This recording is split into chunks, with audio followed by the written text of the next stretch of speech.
was exciting to see our guys earn a hard fought our first CAA win of the season, especially coming from behind in the second half and then really pulling together after a fairly sloppy first half, being able to play against obviously a CAA opponent in Fairfield who was looking for their first win as well. So we knew it was going to be a scrappy game that came down to the wire, which it did. And I'm just really, really proud of our guys to pull together and be able to earn a tough win at home.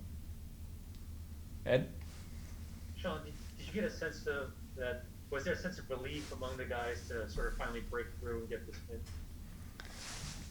Yeah, I mean, I'm sure there was relief, excitement, exuberance, to get a win. I think for anybody right now is exciting and relieving at the same time, because you put so much effort into it and get after it. I know our guys, put a lot on themselves to play at a high level and recognize that we maybe haven't done a great job of that recently to the best of our ability. So I know for them to have to come from behind and then be able to, go on the run that we did and close out the game was, should give them a lot of confidence and belief in each other. In the third quarter, Fairfield went up 9-5, and then they all set a 10-6 lead.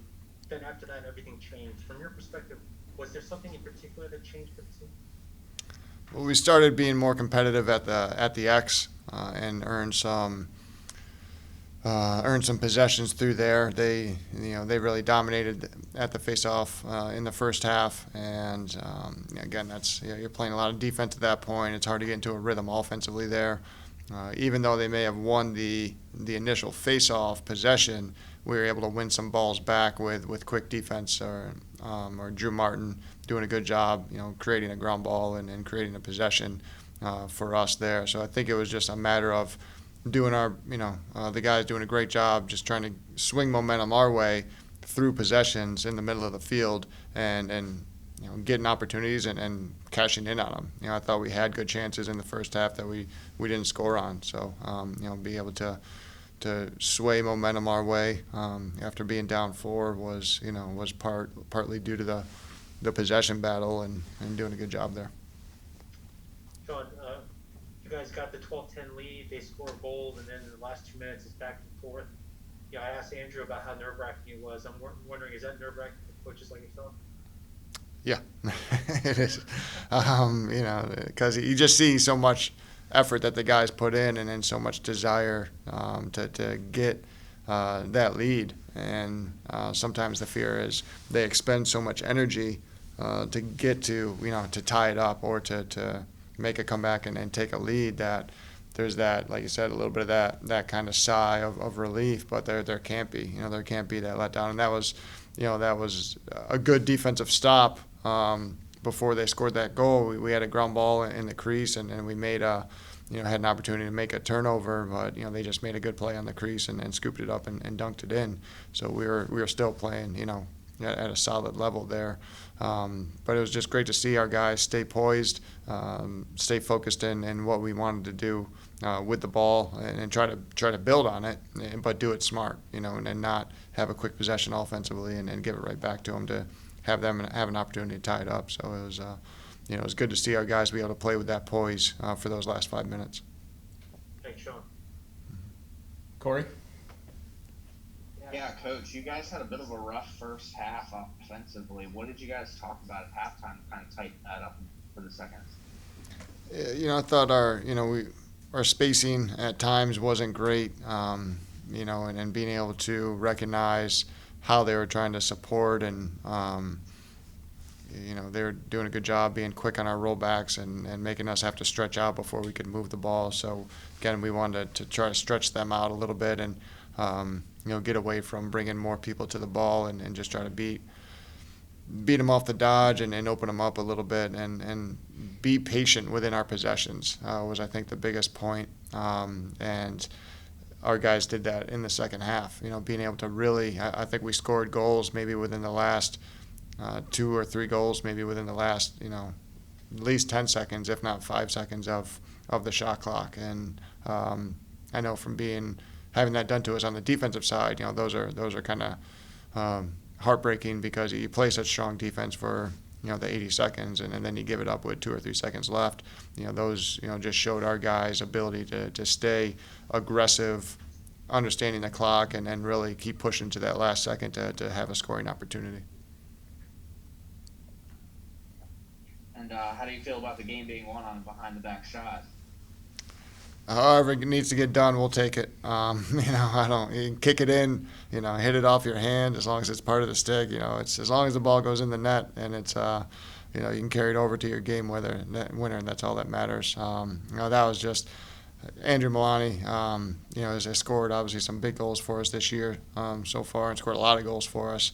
But his composure when he did get that feed from James, not to, he was kind of extended, cutting to that back pipe, and not to rush the shot, be able to increase his angle by bringing it around his back, and scoring that goal was again just a headsy play by a great competitive young man that has a knack for scoring goals, and James did it. I think it was James, right, that assisted him maybe.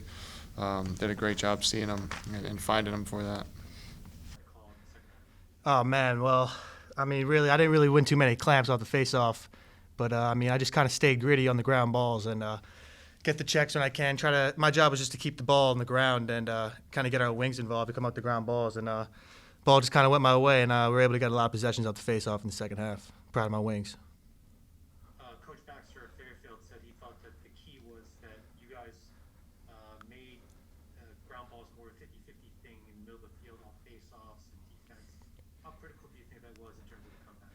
Oh, very critical. You can't score without the ball, and hands down to our defense for staying gritty. Holding them to I think 3 or 4 goals in the second half or whatever, and then our offense really stepped up.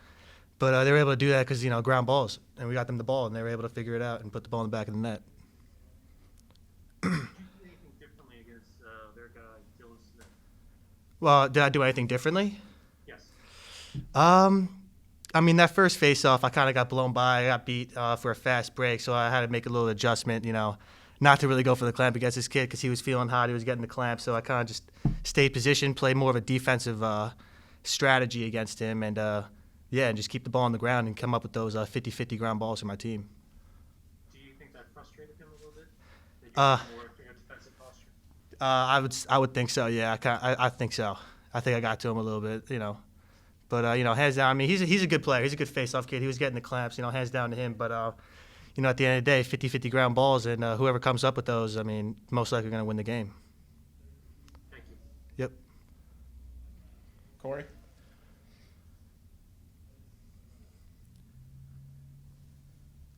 Corey's having some audio trouble. All good.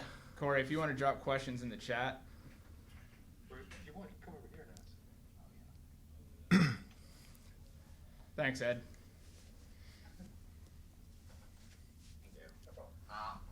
My only question to Drew is, what's your mentality going out there on the X? Oh, yeah. Like that. Yeah, my mentality, just do the most I can for my team. Do my job, and my job is to get my offense the ball. And if I ever get caught out there stuck on D, grind it out, play the best defense I can, get out the field, get the personnel that we need onto the field. And I give a lot of credit to the other face-off guys as well. Working with them all throughout the week, giving me different looks. I'm never really a face-off guy. My position, I'm kind of out there to help a little bit, but props to the other face-off guys for teaching me different moves, different things throughout practice, and helping me out. So, yeah. But yeah, back to your question. Just doing the best I can, doing whatever I can for my team to help them get the dub. Drew, I have one more question. Is it tough to go out there cold, in the second half? Oh, absolutely. Yeah, for sure. Because you don't know, how quick the referees calling the face-off, how was blowing the whistle on me, the face-off kid, his move, what he's been doing or whatever. And, it showed. I got toasted on that first face-off, but after I saw that first one, I kind of figured out, okay, here's what I have to do. I know what I have to do. And I figured it out. It's huge. Coach asked us the other day how many kids on our team had a CAA win, and it was probably like a fifth of the team. So today he asked us again how many of us had our first CAA win, and the whole team stood up. So I think that was a huge morale boost for the whole team, confidence boost for 4/5 of the team to get their first CAA win, I mean, it's just huge. And to come from a 5-point deficit and come back and win, it's just awesome for everybody. You mentioned the 5-goal deficit that occurred 3 times. Once in the second quarter, twice in the third quarter. What was the mood among you and your teammates when you guys found yourselves trailing by that much? We always have faith in the offense. We weren't getting that many possessions, so just keep faith in the offense, keep faith in each other. We've been down in some games and have clawed back, so we knew we were going to claw back. It was just when was our run going to be, so just staying confident in each other and ourselves that it's going to come. Don't force anything. Just let it come to us. When you guys made that run that bridged the third and fourth quarters, what do you think was the key? Like, what started that? We were in the first half we were really sloppy, and then at half we were like we need this win. Like we can't be sloppy. We have to put it on each other's sticks. We can't make dumb plays. So just like tuning it up mentally, just knowing that if we throw 1 or 2 more away, it might get out of hand. So we just had to dial it in and make sure we were smart with our passes, smart with our shots, just to not have any more turnovers when we were down 5, because then we could be down 6 or 7. We eliminated that and flipped the momentum. So. You guys take a 2-goal lead, 12-10, then they get a goal back, and then that last 2 minutes, it's back and forth. How nerve-wracking was that? Yeah, I mean, felt like I was gonna have a heart attack. My heart was pounding. We've been in close games and didn't close out, so you're there just hoping that this one we close out, hoping that this one bounces our way, which it did. So, yeah, the heart's definitely pounding. You're definitely so many things going through your mind, but just to be able to dial it up, defense made a huge stop. We were able to burn 40 seconds off the clock at the end. So, yeah, I mean, definitely nerve-wracking. Thank you. Yep, thank you. Corey? Yeah, Andrew, what were you thinking about before that behind the back goal right there? Well, I had it in my right hand, and I kind of looked and saw the goalie was hugging the pipe, and there was 5 seconds left on the shot clock, so I wasn't going to pull it out. So I just decided to throw it over the shoulder, and luckily it went right over his shoulder.